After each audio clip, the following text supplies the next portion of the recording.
इमाम गजाली फरमाते हैं जो 40 दिन अल्लाह की रजा के लिए मस्जिद के अंदर झाड़ू लगा दे उसकी कब्र में कभी अंधेरा नहीं होगा। हजरात गिरामी, अब्दुल मुत्तलिब काबे की सफाई करने के लिए आए हैं। एक शख्स को काबे के साए में रोता हुआ देखा, पूछा कि तुम रो क्यों रहे हो? बोले कि मैं इसलिए रो रहा हूँ कि मैं आपके दर का भिखारी हूँ, आपसे कुछ मांगने आया हूँ। आपने फरमाया मैं भीख दरवाजे पे नहीं देता हूँ बल्कि अंदर घर में बिठा करके देता हूँ। साथ लेकर के आए, दरबार घर के अंदर लेकर के गए, पानी पिलाया, उसके बाद कहा बताओ क्या मांगना चाहते हो?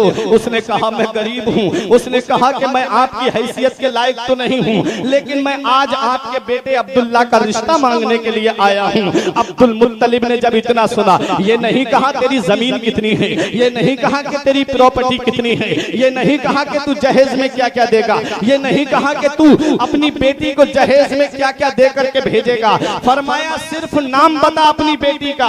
वहाब इब्ने अब्द मुनाफ कहते हैं मेरी बेटी का नाम आमिना है। कहा बस इतना ही मुझे सुनना था। कहा आमिना, आमिना बना है अमन से, जिसके माना आते हैं चैन देने वाली, जिसके माना आते हैं आराम देने वाली, जिसके माना आते हैं सुकून देने वाली। हजरत अब्दुल मुत्तलिब कहते हैं बेटे का नाम अब्दुल्ला, बहू का नाम आमिना, अमन देने वाली। तो इनसे जो बच्चा आएगा वो सारे जहान को आराम देता हुआ आएगा, सारे जहान को सुकून देता हुआ नजर आएगा। अब्दुल मुत्तलिब कहते हैं मुझे ये रिश्ता मंजूर है। इतना सुनना था, आने वाले के चेहरे पे खुशी के आसार जाहिर होने लगे। अब्दुल मुत्तलिब से उसने कहा हुजूर बारात कब लेकर के आओगे? फरमाया नमी जिलहिज्जा को आएगी। बोला कितने लोग आएंगे? हजरात अब अपने घरों का जायजा ले लो, आज अपने यहाँ की शादियों का जायजा ले लो। एक शादी मक्के में होने जा रही है और एक शादियां हमारे यहाँ पर होती हैं। हजारों की तादाद में बारात लेकर के जाते हो, 500 की तादाद में बारात लेकर के जाते हो, और शादी से पहले हमारे घरों का हाल ऐसा हो गया है कि जो बिचपई होता है, जो बिचौलिया होता है, वो कम से कम 1 महीना या 1.5 महीने तक कभी बेटी के यहाँ पर जाकर के खाता है, कभी बेटे के यहाँ पर जाकर के खाता है। फिर उसके बाद में कहता है कि उसके लड़के की बहन देखने के लिए आएगी, लड़के का बहनोई देखने के लिए आएगा, लड़के की माँ देखने के लिए आएगी, लड़के का खालू या फूफा देखने के लिए आएगा, तब कहीं जाकर के रिश्ता पक्का होगा। अब 15 दिन के बाद में, 20 दिन के बाद में इस तरीके से उसके घर पे गरीब के आना जाना लगा रहता है। 250 रुपए कमाने वाला गरीब, 500 रुपए की मजदूरी करने वाला गरीब अपने घर में आने वाले मेहमानों की मेहमान नवाजी में किसी कदर की कमी नहीं छोड़ता है, बल्कि उस गरीब के गरीब अपनी हैसियत के मुताबिक मेहमान नवाजी करता है। लेकिन 1-1.5 महीने तक ऐसे ही खाने पीने का सिलसिला चलता रहता है, कोई जवाब नहीं मिलता है। जिसकी 4-5 बेटियां हैं उस गरीब को रात में नींद नहीं आती है।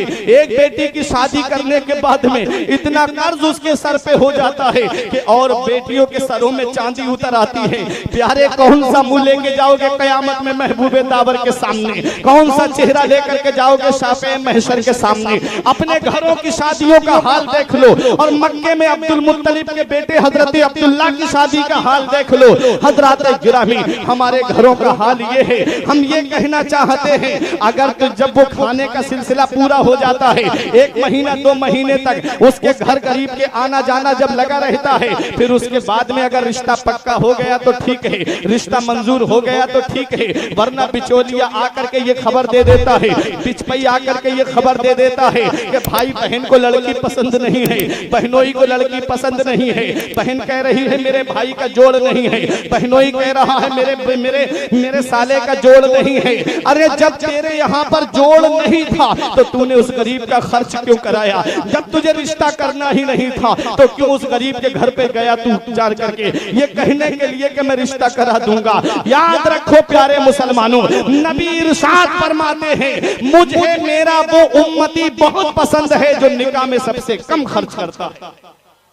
जो निकाह को आसान करेगा, नबी फरमाते हैं जो निकाह को आसान करेगा मैं कयामत में उसकी शफाअत करूंगा। अब नबी की शफाअत चाहिए या दुनिया का माल चाहिए? नबी की शफाअत चाहिए या दुनिया के अंदर ये मालो मता चाहिए? कुरान कहता है कुल मताउ दुनिया कलील, दुनिया का माल थोड़ा है। आज हमारे यहाँ का हाल ये हो गया है कि कभी मंगनी के नाम पे पैसे लिए जा रहे हैं, कभी तारीख के नाम पर जोड़े लिए जा रहे हैं, कभी दिखाई के नाम पर जोड़े लिए जा रहे हैं। याद रखो प्यारे मुसलमानों, मदीने वाले मुस्तफा ने इरशाद फरमाया है जो निकाह को आसान करेगा मैं कयामत में उसकी शफाअत करूंगा। अपने अपने गिरेबान का जायजा ले लो। जब अब्दुल मुत्तलिब से उन्होंने कहा कि आप बारात कितनी लेकर के आओगे, तो क्या जवाब दिया था अब्दुल मुत्तलिब ने? सुनो और अपने मुआशरे का जायजा लो। आपने फरमाया कि बारात में तेरे यहाँ पर 7 लोग आएंगे, एक रिवायत में मिला के 9 लोग आएंगे, एक में मिला के 11 लोग आएंगे। हजरत गिरामी इतनी मुख्तसर सी बारात गई थी हजरत अब्दुल्ला की। अब तारीख उठा करके देखो, शादी हो जाती है हजरत अब्दुल्ला की, आती है हजरत आमना अब्दुल्ला के घर में। उसी रात में वो नूर मुस्तफा अब्दुल्ला की पेशानी से मुंतकिल होकर के रेहम आमिना में आ जाता है, शिकम आमिना में आ जाता है। अब सुनो प्यारे मुसलमानों, अब नूर मुस्तफा को कई महीने हो गए माँ के शिकम में परवान चढ़ रहे हैं। एक दिन हजरत अब्दुल्ला से अब्दुल मुत्तलिब ने कहा बेटा हमारा लाडला आने वाला है, प्यारे हम चाहते हैं कि तुम मुल्क शाम चले जाओ और अपने हमारे आने वाले बच्चे के लिए इतने फल फ्रूट लेकर के आओ ताकि हम मक्के वालों की दावत करें। ऐसी मेवा जात ला करके आओ कि जो मक्के में आते हैं हम तमाम को खाना खिलाएं, बेहतरीन दावत दें। हजरत अब्दुल्ला चले हैं। आओ जरा तारीख उठा के देखो। हजरत अब्दुल्ला गए मुल्क शाम काफिले के साथ में। अब वापसी के मौके पे जब मदीना मुनव्वरा में पहुंचे, उस वक्त मदीने का नाम यसरिब था। यसरिब के माना आते हैं बीमारियों का घर। हजरत गिरामी मदीना तो मेरे नबी के कदमों की बरकत से बना है, मदीना तो मेरे नबी के पाए मुबारक की बरकत से बना है। हजरत गिरामी हजरत अब्दुल्ला गए हैं, नूर मुस्तफा हजरत आमना के शिकम में परवान चढ़ रहा है। हजरत अब्दुल्ला की तबीयत खराब हो गई। जब हजरत अब्दुल्ला की तबीयत खराब हुई, काफिले वालों से कहा ये सामान मेरा मक्के लेकर के चले जाओ।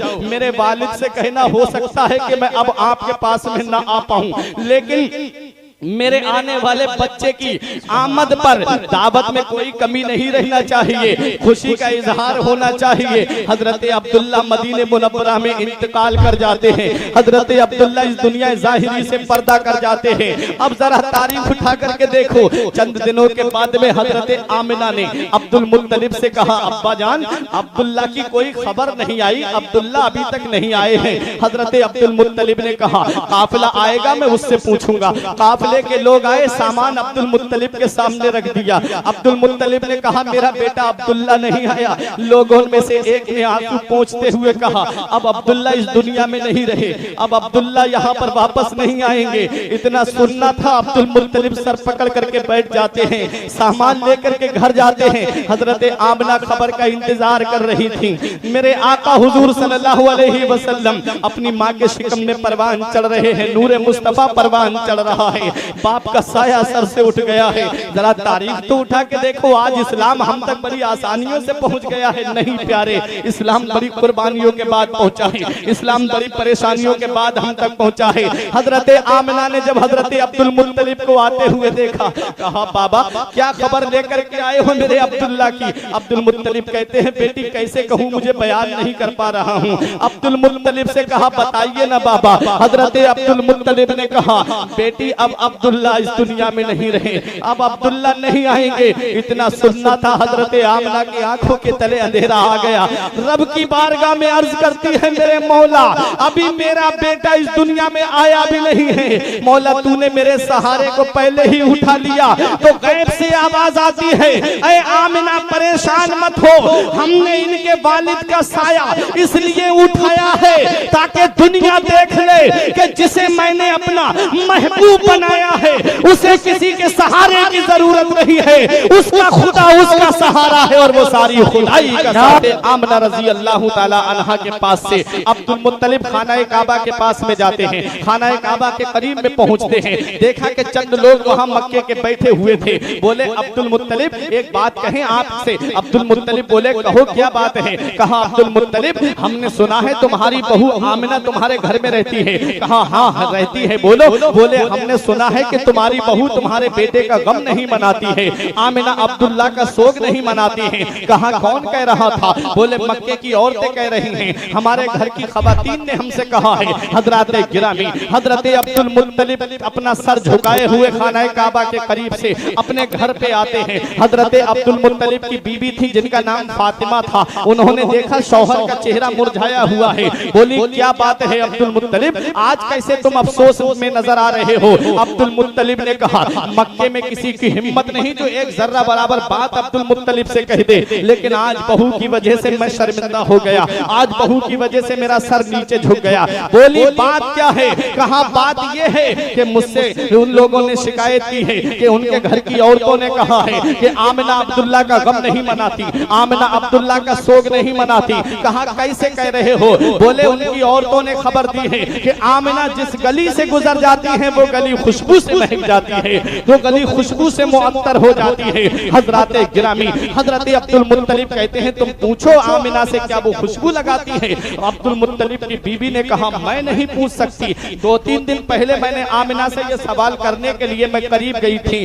तो आमिना से मैं कुछ कहना चाहती थी कि आमिना की पेशानी से एक नूर निकला, मेरी पेशानी पे लगा और मैं वहीं पे होश हो गई। न दिन का पता चला न रात का पता चला। मेरे अंदर हिम्मत नहीं है कि मैं आमिना से कोई सवाल करूं। आमिना के साथ जाकर के आप ही सवाल कीजिए। आए अब्दुल मुत्तलिब बोले बेटी आमिना एक बात हम आपसे पूछें। बोले पूछो अब्बा जान क्या बात है? कहा बेटी क्या तुम अब्दुल्ला का गम नहीं मनाती, क्या तुम अब्दुल्ला का शोक नहीं मनाती? हजरत आमिना ने इतना सुना, कहा अब्बा अब्दुल्ला के गम की बात करते हो? जिस दिन से अब्दुल्ला के विसाल की खबर सुनी है न तो दिन को नींद, न तो दिन को चैन है, न तो रात को आराम है। दिन को दिन और रात को आराम बिल्कुल हमें हासिल नहीं है। हमेशा अब्दुल्ला को याद करते रहते हैं। अब्दुल्ला की अमानत जो हमारे शिकम में परवान चढ़ रही है, उस अमानत के बारे में सोचती रहती हूँ कि मेरे बाद मेरे बेटे का क्या होगा, मेरे बाद मेरे बच्चे का क्या होगा। हजरत अब्दुल मुत्तलिब कहते हैं बेटी फिर ये खुशबू कहाँ से?